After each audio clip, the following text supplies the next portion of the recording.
एक राजा वासना में इतना अंधा हो गया कि अपनी ही सगी बेटी अपनी खुद की औलाद को गलत नजरों से देखने लगा। पर फिर कुछ ऐसा हुआ कि सब कुछ हिल गया। विलासनगर नाम के एक राज्य पर राजा मदनपाल का शासन था। राजा मदनपाल बहुत ही धूर्त और अय्याश किस्म का व्यक्ति था, जो हर समय बस भोग विलास के बारे में ही सोचता रहता था। राज्य की जिस किसी भी सुंदर स्त्री पर राजा मदनपाल की नजर पड़ जाती, वो उसे अपनी भोग की वस्तु बना लेता। रानी प्रेमलता राजा की इस आदत से बहुत दुखी थी, पर राजा को रानी के सुख या दुख से कोई लेना देना नहीं था। वह तो अपने रंगारंग कार्यक्रमों में व्यस्त रहता, खूब मदिरा पान करता और नई नई स्त्रियों के साथ भोग विलास करता।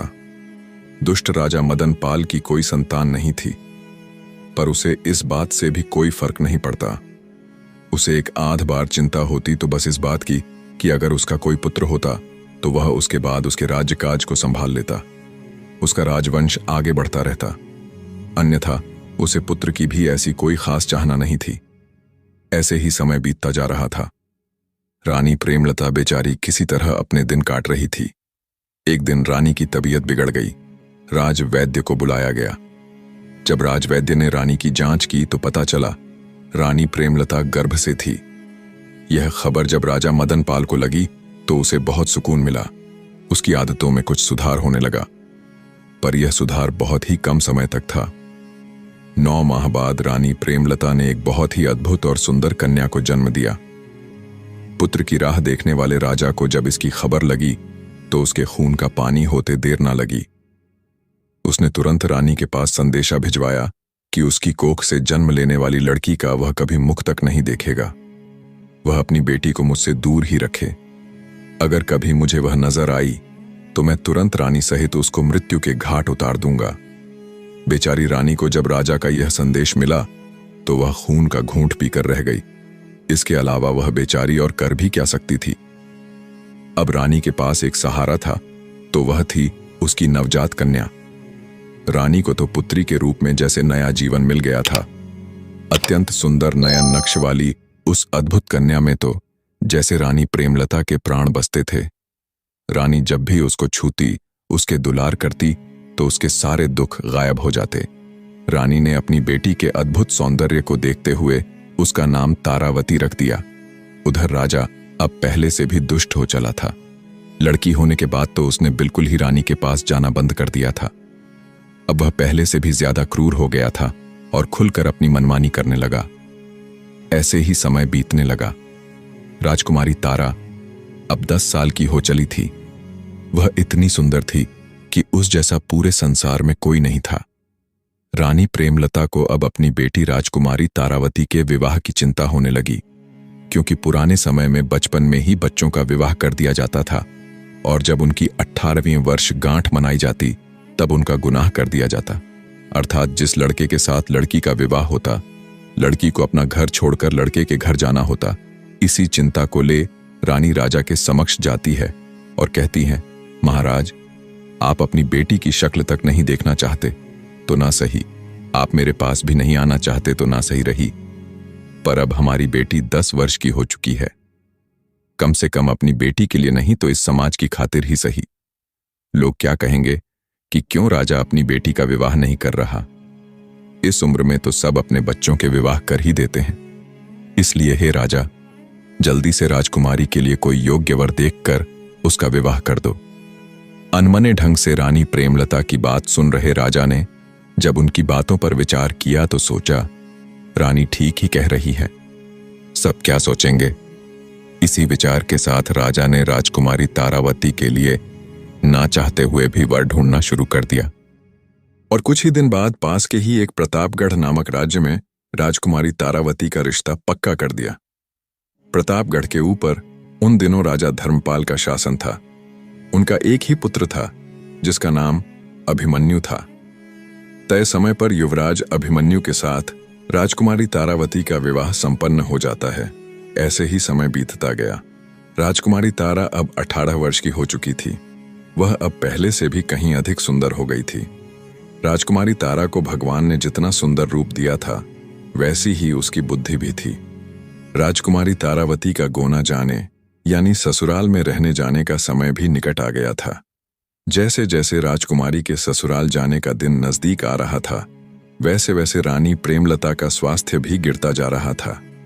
जब रानी प्रेमलता को लगा कि वह अब नहीं बच पाएंगी और शायद बेटी के विदा होने से पहले ही वह इस दुनिया को अलविदा कह देंगी, तो रानी प्रेमलता राजा के पास जाती है और आंखों में अश्रु लिए राजा से विनती करती है, महाराज, मैं अच्छे से जानती हूं कि आप हमारी पुत्री से नफरत करते हैं। आपने बचपन से लेकर आज तक उसे एक नजर देखना भी पसंद नहीं किया, लेकिन अब मुझे नहीं लगता मैं ज्यादा दिनों तक जीवित रहूंगी। इसलिए हे महाराज, मैं अपनी पुत्री की जिम्मेदारी अब आपको सौंप रही हूं। जब तक उसका गोना नहीं हो जाता, जब तक वह अपनी ससुराल विदा नहीं हो जाती, तब तक आपको ही राजकुमारी का ध्यान रखना होगा और बड़ी धूमधाम से उसका गोना कर हमारी बेटी को विदा कीजिएगा महाराज। बस आपसे हाथ जोड़कर यही मेरी अंतिम प्रार्थना है। रानी की हालत देख राजा उसका हाथ अपने हाथ में लेकर बोला, ठीक है, मैं हमारी बेटी का ध्यान रखूंगा। राजा से तसल्ली मिलने के बाद रानी प्रेमलता का देहांत हो जाता है। रानी के देहांत के बाद उसे किए गए वादे के अनुसार राजा मदनपाल राजकुमारी तारावती को संदेश पहुंचवाते हैं कि आज वह उससे मिलने आएंगे।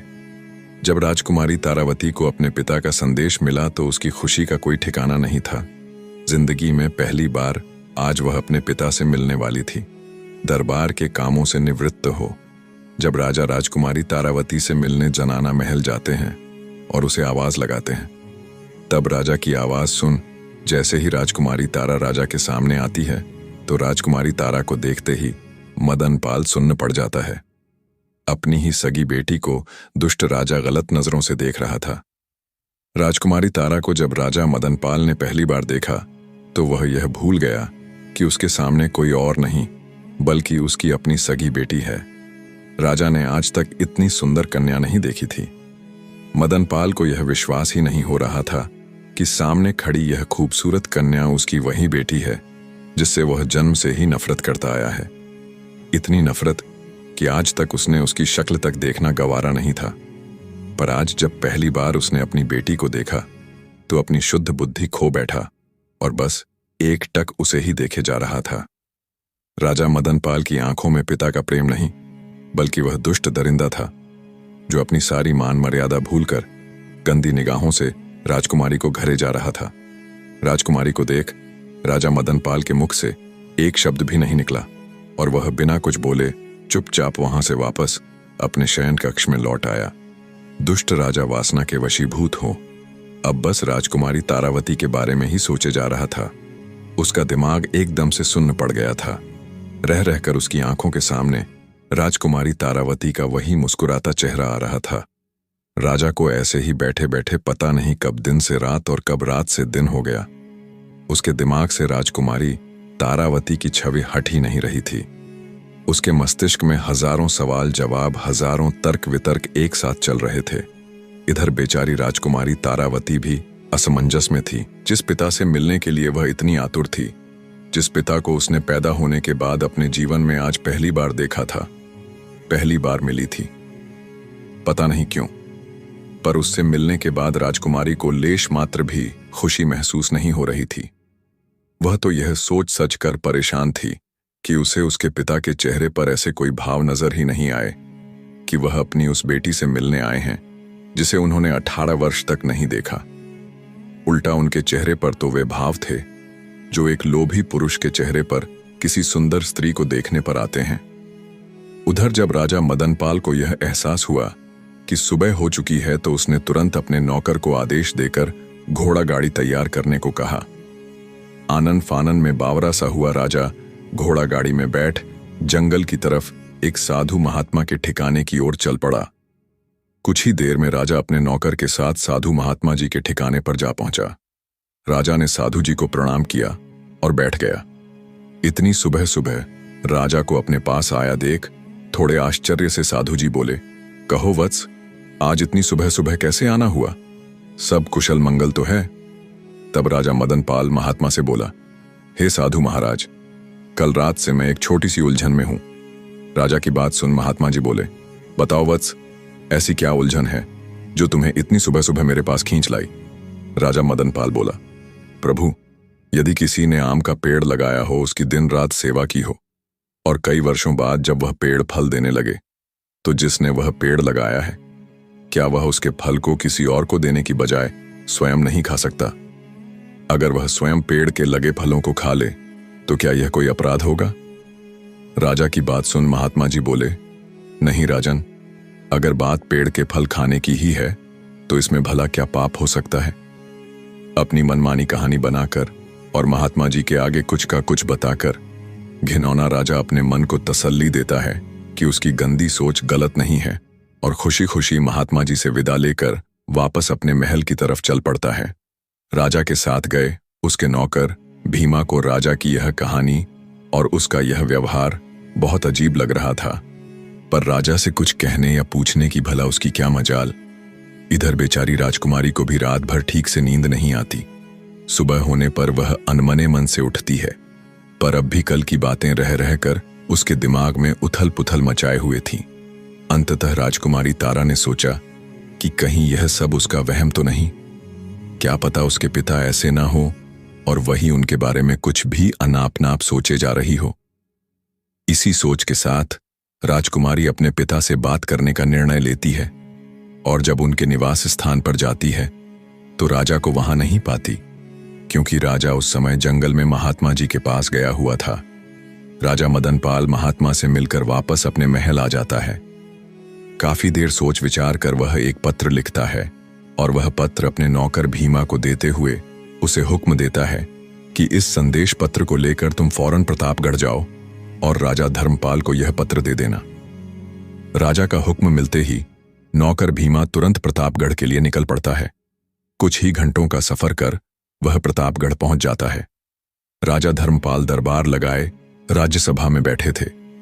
भीमा राजा धर्मपाल को प्रणाम कर जब राजा का दिया पत्र उन्हें देने लगता है, तो राजा धर्मपाल कहते हैं, क्या संदेश लाए हो, जोर से पढ़कर सुनाओ।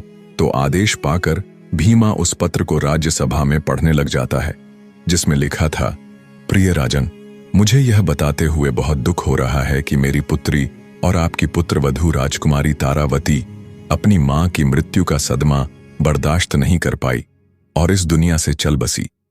मैं यह सूचना आपको बहुत पहले ही देना चाहता था, लेकिन मैं खुद पहले अपनी पत्नी और फिर अपनी बेटी के खोने के कारण सदमे में था।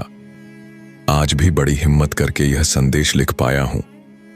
हे राजन, आप राजकुमार अभिमन्यु के विवाह हेतु कोई अन्य राजकुमारी ढूंढ लीजिए। खेद के लिए आपसे माफी चाहता हूं। राजा मदनपाल यह खबर सुनते ही राजा धर्मपाल को बहुत बड़ा धक्का लगा, पर राजा धर्मपाल से कई गुना ज्यादा धक्का संदेश लेकर आए नौकर भीमा को लगता है। सुबह महात्मा के पास जाने वाली घटना और अब यह पत्र उसे क और ख जोड़कर राजा के बुरे इरादे समझने में ज्यादा वक्त नहीं लगा। नौकर भीमा को जब राजा के बुरे इरादे का पता चलता है कि दुष्ट राजा अपनी ही सगी पुत्री के बारे में बहुत ही गंदे विचार पाल रहा है, तो वह तेजी के साथ अपने घोड़े को विलासनगर की ओर दौड़ा देता है। पुराने समय में जब राजा महाराजाओं का विवाह होता था, तब लड़की का पिता अपनी बेटी को धन दहेज के साथ ही नौकर चाकर भी दिया करते थे। नौकर भीमा भी ठीक उसी तरह रानी प्रेमलता के साथ विलासपुर आया था, इसलिए वह हमेशा से ही रानी प्रेमलता के प्रति वफादार रहा था। जब उसे राजा के अनिष्ट इरादों का पता चला, तो वह कैसे भी करके रात होने से पहले राजकुमारी तारावती के पास पहुंचकर उसे इन सब बातों से अवगत करवाना चाहता था। वह तेजी के साथ विलासपुर की ओर बढ़ रहा था। इधर जब राजा मदनपाल के द्वारा भेजे गए संदेश की सूचना राजा धर्मपाल के पुत्र राजकुमार अभिमन्यु को लगी, तो वह बेचारा एकदम सन्न रह गया। राजकुमार की हालत ऐसी थी कि काटो तो खून नहीं, जैसे उसके शरीर में प्राण ही ना हो। जब आज से 7-8 साल पहले उसका विवाह राजकुमारी तारावती के साथ हुआ था, तब राजकुमार अभिमन्यु ने तारावती की एक झलक देखी। वह उसकी कजरारी आंखें, वो उसका मासूमियत से भरा चेहरा। तब से ही वह राजकुमारी के साथ अपना जीवन बिताने के सपने संजो रहा था। इन बीते वर्षों का एक एक दिन उसने यही सोचकर काटा था कि एक दिन तो ऐसा आएगा जब उसकी पत्नी यानी राजकुमारी तारावती उसके पास आ जाएगी, भारी हृदय और आंखों में अश्रु लिए। राजकुमार अभिमन्यु को बिल्कुल भी यकीन नहीं हो रहा था कि उसकी पत्नी अब इस दुनिया में नहीं रही। उधर दुष्ट राजा मदनपाल ने अपनी घिनौनी योजना के तहत सभी नौकरों को छुट्टी दे दी और महल की सुरक्षा में खड़े सिपाहियों को सख्त हिदायत दी कि आज रात कोई भी महल के अंदर ना आने पाए और ना ही कोई बाहर जाने पाए। दिन ढल चुका था, शाम हो चुकी थी। शाम होते होते नौकर भीमा भी राजमहल के मुख्य द्वार पर पहुंच गया, पर जब वह अंदर जाने लगा तो वहां मौजूद पहरेदारों ने उसे रोक लिया और बोले, क्या तुम्हें पता नहीं कि आज महाराज ने सभी को छुट्टी दे रखी है? पहरेदारों की बात सुन एक बार के लिए तो भीमा सख्त में आ गया, पर फिर बुद्धि से काम लेते हुए वह बोला, मुझे महाराज ने एक जरूरी संदेश देकर भेजा था और कहा था, जब तुम वापस आओ तो घर जाने से पहले मुझे सूचित करना। मैं तो बस उन्हीं के आदेश का पालन कर रहा हूं। भीमा की बात सुन पहरेदारों ने उसे महल के अंदर जाने दिया। भीमा आनन फानन में भागा भागा तुरंत राजकुमारी तारावती के विश्राम गृह में गया। नौकर भीमा चुपके से राजकुमारी के कमरे में दाखिल होता है। विचारों में खोई राजकुमारी की नजर जब नौकर के ऊपर पड़ती है तो वह भड़ककर गुस्से में चिल्लाने ही वाली थी कि नौकर भीमा बोल पड़ता है, माफ कीजिएगा राजकुमारी जी, जो ऐसे अचानक बिना इजाजत के आपके कक्ष में चला आया, पर बात ही कुछ ऐसी थी कि मुझे ऐसे आना पड़ा। भीमा की बात सुन राजकुमारी थोड़ी शांत हुई और बोली, बताइए काका, ऐसी क्या बात है जो आप इस तरह मेरे कक्ष में आए? तब नौकर भीमा राजकुमारी तारा के आगे राजा के सुबह महात्मा जी से मिलने वाली बात से लेकर उनके दिए झूठे संदेश को लेकर प्रतापगढ़ जाने तक की पूरी घटना विस्तार पूर्वक कह सुनाता है और कहता है, माफ कीजिएगा राजकुमारी जी, छोटा मुंह बड़ी बात पर जो पिता अपनी बेटी को उसके गौने के समय उसकी ससुराल ना भेजकर वहां उसकी मृत्यु का झूठा संदेश भिजवाता है,